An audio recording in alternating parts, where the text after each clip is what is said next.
one of the parts of the pandemic that is manufactured is the part where they fire healthcare workers amidst of pandemic. You see, that's what we call a self-inflicted wound. It doesn't make any sense. It's illogical. It doesn't like it's the fact that you had all these people that were working before there was even a vaccine available that were in the healthcare industry that were doing their thing. And it was like they were heroes, and now they're not. They're disposable because some of them won't get the vaccine, and they're willing to fire them by the tens of thousands, despite them being necessary when it comes to these overwhelmed hospitalizations. So it makes it seem like they're trying to make it as such, because logically speaking, that makes no sense. Going into another flu season, going into a section where you think cases would go on the uptick anyway, and you would rather fire a bunch of people that have already worked during the pandemic, the peak of the pandemic anyway, but you're willing to fire them. Yeah, that's the part that's manufactured, because that's a self-inflicted wound where you're putting more stress on yourself that you don't have to put just for the sake of what? Making it appear that you're overwhelmed? Look, that doesn't make sense. Let's cover this article here talking about the COVID. The Biden administration's COVID-19 vaccine mandate for healthcare workers at facilities receiving Medicare and Medicaid funding. This is how they always do it. I told y'all before this was how they were going to do it. They won't be direct. There'll be more so mandates by way of funding. So anything that's government funded, which is the danger of it, because they control that, they know they can pimp you into doing something because they hold the carrot that you have now become dependent on. The shortages are forcing some hospitals to shut down or scale back on healthcare services like delivering babies. We've talked about some of this. Brownfield Regional Medical Center in Texas may close down if federal vaccine mandate is enforced because so many staff will have to be fired. Obviously, you're talking about Texas, where there is, for the most part, no vaccine mandates across anything that is not associated with, federal governments and all of that shit. So what happens is you're talking about a culture of people that don't really, if they don't want it, they don't have to get it. Their lives are not going to be as inconvenienced as someone would be, let's say, in New York City. So you're talking about these people, and as mentioned right here, probably 20 to 25% of my staff will have to go away, said Jerry Jasper, CEO at Brownfield Regional Medical Center. So if the vaccine mandate for Joe Biden does go through, which again is still fucking insane that these people have that much power. And this is why decentralization is so important, that one man could then try to force 50 fucking states to implement some fucking vaccine mandate. So you're talking about a quarter, almost or near a quarter of the people at this hospital would have to go because they're not getting the vaccine. Again, self-inflicted. That is the part that's manufactured, because it's almost like they're trying to create a sense of being overwhelmed when they don't have to be. A lot of these people have already, and that's the problem with these damn mandates, is that they don't even consider a natural immunity a thing. So you already got it, recovered, you have the antibodies, they still want you to get jabbed. Hospital cannot afford to lose its Medicare and Medicaid money either, since it makes up 80 to 85% of their funding. Again, that is the problem. That's a subject for another discussion, but you're seeing the danger of federal funding. All of you idiots who think, oh, well, it's just this, it's Medicaid, it's Social Security, it's all these different things, but not seeing, because you can't think beyond what's in front of you. You don't understand that with that money comes a price. And you don't just get it just to get it. It comes with a price. And in the event that they want a portion of the populace to do something, they're going to be able to influence those that are federally funded, state funded, if they want them to do something, and they get to do it because they say, hey, you want the money? Oh, you don't want the money? Well, I bet. You do what we say, we give you the money. You don't do what we say, you won't get it. It's a huge rural area.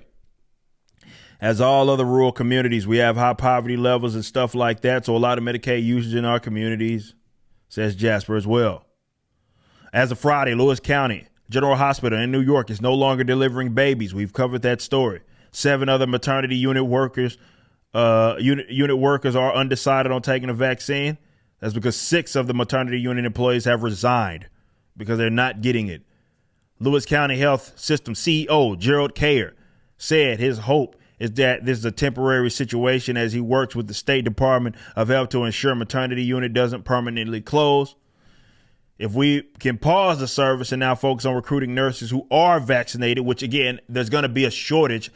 It's a manufactured one, but it's going to be a shortage because there's simply a lot of people out of work. And right now, the people that are out of work are going to be the ones that are unvaccinated. So you're either going to have to bring those guys back or you're just going to have to fucking suffer. We'll be able to re-engage in delivering babies here in Lewis County. There are 165 employees, who have not received the COVID-19 vaccine, which is 27% of the workforce. So 27% of the workforce has not received the vaccine. The other 73% have already got it. So you're talking about 100 within this county, 165 hospital employees. St. Joseph's Hospital, Syracuse, New York, consolidating operating rooms because of the staffing shortages. So they're merging fucking rooms. According to the chief medical officer, Dr. Philip Falcone, elective surgeries are continuing, but scheduled procedures are being reviewed every week to adjust capacity according to the number of staff available. And that's the other part of this capacity that they're not discussing. They talk about ICU beds, and we've talked about that a lot as well, but you also have to have people be able to man those. And yes, multiple nurses and such can man multiple beds. But if you don't have the staff available, those beds, you start to get to a point to where maybe this nurse is in charge of too many. She's running herself thin. This could all be avoided if you just allow people to fucking work. That's it. As of September 21st, 77% of St. Joseph's staff are vaccinated. So what is that? 27% of them that aren't.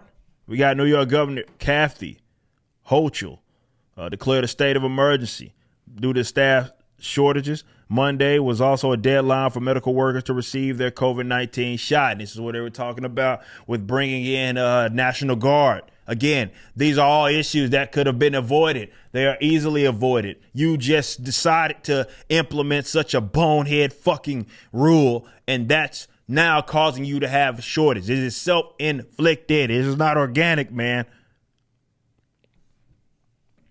The state of emergency allows out-of-state licensed healthcare workers, why that's a thing anyway, is stupid, including those from outside the U.S. to practice in New York. So they're going to bring a bunch of people or attempt to. It's not going to be enough. A federal judge granted an emergency injunction in a civil rights lawsuit September 14, forcing New York to allow for religious exemptions to COVID-19 on Sunday. So that will help a little bit, but it won't be nearly enough. Novant Health, a North Carolina-based hospital, 35,000 employees across 4 states, announced it had fired 175 workers who refused to comply. Novant had previously suspended 375 for noncompliance and given them 5 days to comply with the company's mandate or lose their jobs. Following the ultimatum, nearly 200 additional members came into compliance. It's almost like you start threatening people's job and they'll try to do what you want, even though they don't want to do it. This is like classic textbook coercion, guys. In Memphis, which is my second home, CEO. Oh, no, this is Memphis, Missouri. This ain't Memphis, Tennessee. The CEO of Scotland County Hospital, Dr. Randy Tobler, told NPR they have lost 5 nurses during the 18 months of pandemic to higher paying positions elsewhere. He tried to attract more employees with their lack of vaccine mandate, but that was 2 days before Biden announced a nationwide mandate, negating his incentive. So this is a person that said, hey, we need workers. We lost these nurses due to getting paid elsewhere, but we need these workers over here. Our incentive, we don't care about you being vaccinated. This is the classic instance, and this is probably most of them right here, where you have a CEO who is willing to hire unvaccinated people,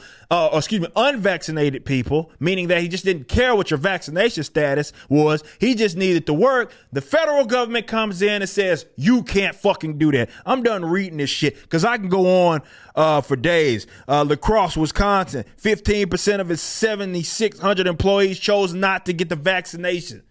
This is self-inflicted, man. This is not Organic. This is, again, I keep telling you, this is the part that's manufactured. People talk about the origins of the virus and all of that shit.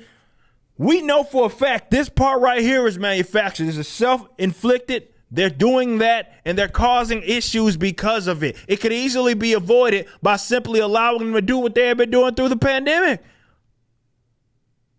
Yet you have the federal government, you have states in some cases that are requiring these people to get a vaccination that they don't want, and then they don't get it, so you fire them or you let them go or whatever it is, and now you're out of fucking employees, and now, oh my God, there's a shortage. Look at us, we're overwhelmed. Though we have a bunch of able-bodied people, many of which have already got the vaccination, many of which, or not got the vaccination, or rather got COVID and recovered from it, meaning that they're immune because they have the antibodies.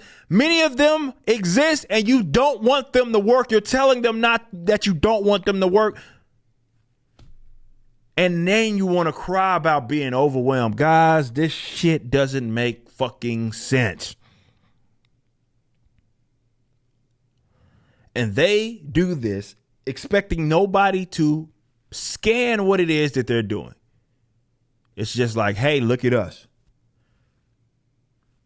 We're doing what's in everybody's best interest. Oops, whoops, we fucked up. And there are brainless that'll sit there and say, oh my God, it's the COVID. It's not the COVID that's doing any of this. It's your bitch ass government. That's who's doing it. Get it correct. You just watched a clip from my podcast, For Canon's Sake. Catch us live at 12 p.m. throughout the week over at youtube.com/YoungRipper59 and follow us over at odyssey.com/@YoungRipper59. If you want to watch the entire video cast after the show is over, just be sure to become a member on the YouTube channel. Of course, the full audio portion of the podcast is available for free on all major digital platforms, or just visit forcanonsake.com.